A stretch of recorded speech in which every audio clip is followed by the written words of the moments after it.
नमस्ते, I am Saroj Patel. आज teachers day है और टीचर्स डे की आप सभी को बहुत बहुत शुभकामनाएं। और मेरे माता पिता को, मेरे गुरु को मैं उनके चरणों में नमन करती हूं।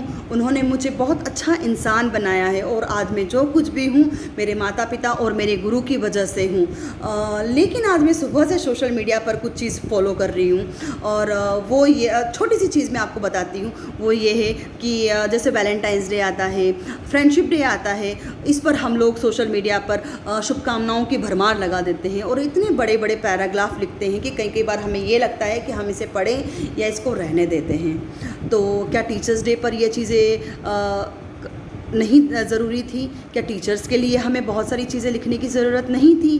कहीं ना कहीं कुछ चीज़ों की कमी है, कहीं ना कहीं बहुत सारी चीज़ें हमें विलुप्त होती नज़र आ रही हैं। जो कितने सारे लोग जो हैं वो लोकली अवेलेबल होते हुए भी कितने सारे लोग हैं वो अपने टीचर से मुलाकात करने गए हैं, उनको सम्मान करके आए हैं। मैं एक चीज़ कहना चाहती हूँ कि इसीलिए गुरुकुल की स्थापना होनी अत्यंत आवश्यक है। अभी ज़रूरत है उस चीज़ की, क्योंकि अभी वो समय है कि हम पाश्चात्य संस्कृति और हिंदू संस्कृति उसके बीच में हम लोग एक खड़े हुए हैं। हम समझ नहीं पा रहे हैं कि हम करें तो करें क्या। तो हमें जो गुरु है वही हमें सही दिशा दिखा सकते हैं और वही हमें सही राह से आगे लेकर जा सकते हैं। गुरुकुल में हमें बहुत सारी चीज़ें सिखाई जाती है और हर तरह का पाठ हमें उसी अवस्था में सिखा दिया जाता है। जैसे बाल्यावस्था होती है, युवावस्था होती है, गृहस्थ आश्रम होता है और वृद्धावस्था होती है। क्योंकि एक इंसान को अच्छा इंसान होना ज़रूरी है। अगर इंसान गरीब होगा तो चलेगा, इंसान अगर कम पढ़ा लिखा होगा तो चलेगा, लेकिन अगर वो अच्छा इंसान नहीं है तो वो कभी भी नहीं चलेगा और वो हमारे लिए अच्छा नहीं है, वो हमारे देश के लिए अच्छा नहीं है, हमारे परिवार के लिए अच्छा नहीं है। तो गुरुकुल में हमें एक अच्छा इंसान बनाया जाता है जो कि हमारे परिवार के लिए अच्छा होता है, हमारे समाज के लिए अच्छा होता है और हमारे देश के लिए अच्छा होता है। और अब हम कैसा देश देखना चाहते हैं वो हमें डिसाइड करना है। अब हमें अलग अलग अवस्थाओं से जैसे गुजरना पड़ता है। बाल्यावस्था की अगर मैं बात करती हूँ तो बाल्यावस्था में हमें किस तरह से रहना चाहिए, हमारे क्या क्या डिसिप्लिन होते हैं, हमें कब उठना कब सोना और हमें क्या क्या करना चाहिए, किस तरह के गेम्स खेलना चाहिए जिससे हमारा जो दिमाग होता है वो आगे बढ़ता है। हमें किताबी ज्ञान से ज़्यादा हमें प्रैक्टिकल ज्ञान दिया जाता है, वो गुरुकुल में दिया जाता है। अगर मैं युवावस्था की बात करती हूँ तो युवावस्था एक बहुत ही नाजुक सी अवस्था होती है। उसमें हमें बहुत सारे ध्यान रखने की ज़रूरत होती है, माता पिता को बहुत ज़्यादा ध्यान रखने की ज़रूरत होती है। और जिस तरह से आज हम युवाओं को अगर हम देख रहे हैं तो कहीं ना कहीं मुझे लगता है कि अगर गुरुकुल होगा तो हमारे जो युवा होते हैं वो कहीं ना कहीं आज कहीं ना कहीं वो भटक रहे हैं। तो उनका दिमाग कहीं ना कहीं भटक रहा है, तो वो नहीं भटकेगा और हम एक सही दिशा में जा सकते हैं। जो क्राइम लेवल होता है वो जो पनपता है दिमाग में वो इसी अवस्था से पनपना शुरू होता है। और अपराध का ग्राफ है वो आपको पता ही है कि अब बढ़ता जा रहा है। महिलाओं के प्रति अगर मैं अपराधों की बात करती हूँ तो वो भी बढ़ता जा रहा है और पुरुष भी कोई कम पीड़ित नहीं है, पुरुष भी पीड़ित है। कहीं ना कहीं दोनों ही चीज़ों में बैलेंस करने की ज़रूरत होती है। महिलाओं को, जो बच्चों को, जो युवा होते हैं उनका व्यवहार किस तरह से अपने बड़ों के प्रति होना चाहिए, बच्चों के प्रति किस तरह से व्यवहार होना चाहिए और बुजुर्गों के प्रति किस तरह से व्यवहार होना चाहिए, क्या उन्हें किस तरह से सम्मान देना चाहिए, वो हमें गुरुकुल में सिखाया जाता है। वो सारी चीज़ें हमें और सिर्फ गुरुकुल में सिखाई जाती है।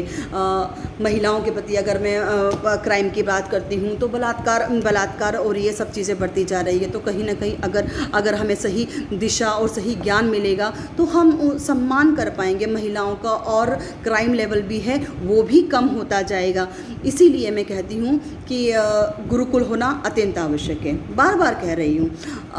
अगर मैं गृहस्थ आश्रम की बात करती हूँ तो गृहस्थ आश्रम में बहुत सारी चीज़ें हमें ध्यान रखने की ज़रूरत होती है। हम एक उस वक्त तक पति पत्नी होते हैं, हम माता पिता होते हैं और हम कहीं ना कहीं सास ससुर होते हैं। हमें बहुत सारी चीज़ों की ध्यान रखने की अत्यंत आवश्यकता होती है। और बच्चे जो हैं वो थोड़े से समझदार हो जाते हैं, ज़्यादा पढ़ लिख जाते हैं माँ बाप से, तो कहीं ना कहीं वो अपने माता पिता को लावारिस छोड़कर वृद्धाश्रम में छोड़ देते हैं।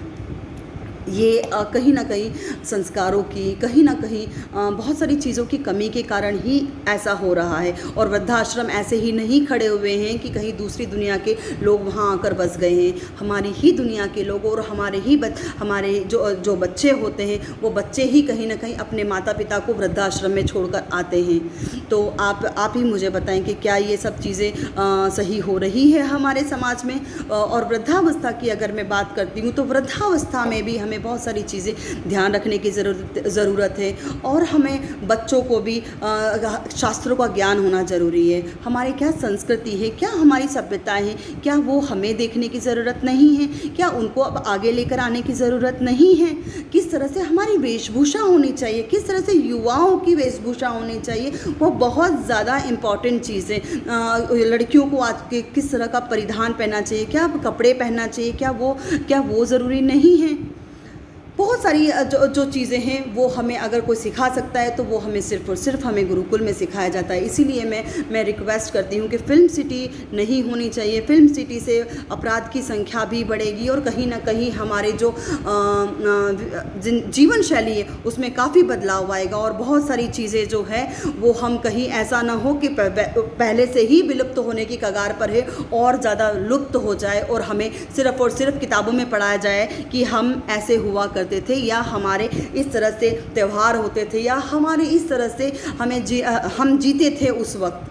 तो कहीं ना कहीं ऐसा नहीं हो और हम इस पाश्चात्य संस्कृति से हम दूर रहें और हम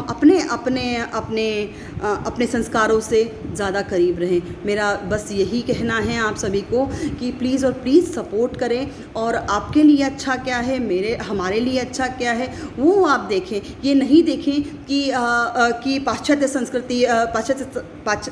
संस्कृति की तरह हमें जाना है।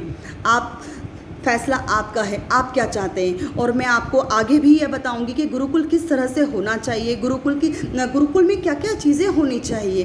वो सारी चीज़ें हम धीरे धीरे सारी चीज़ें डिस्कस करते जाएंगे ताकि आपको भी पता हो कि मैं गुरुकुल की बात तो कर रही हूँ लेकिन गुरुकुल कैसा होना चाहिए, गुरुकुल में क्या क्या चीज़ें होनी चाहिए, वो भी तो ज़रूरी है हमें पता। तो मैं यहीं से विराम देती हूँ और आप सभी का बहुत बहुत धन्यवाद। और अगर आपको सही लगे तो आप प्लीज़ इसे शेयर कीजिएगा ताकि हमें ज़्यादा से ज़्यादा सपोर्ट मिले इस चीज़ के लिए। Thank you so much.